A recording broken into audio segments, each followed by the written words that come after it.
गादा गदरल हो हंस गईनी केहू ना संघाती बा निर्दयी सारा मरद के जाती बा प्यार में पार सारा गदरल हो हमारो मन गादा गदरल हो हंस गईनी केहू ना संघाती बा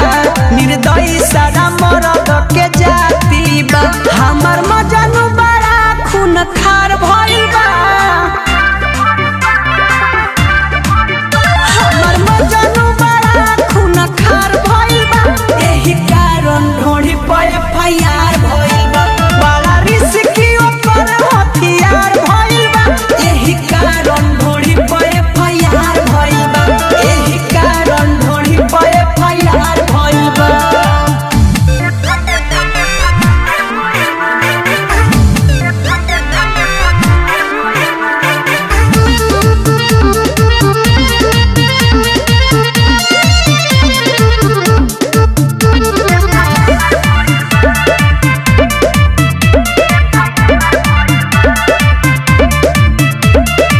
कृष्णा बेदरदिया चंदन चंचल उनका करनी के भगतानी फल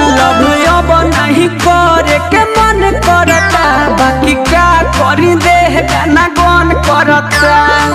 अरे का कही हो कृष्णा बेदरदिया चंदन चंचल उनका करनी के भगतानी फल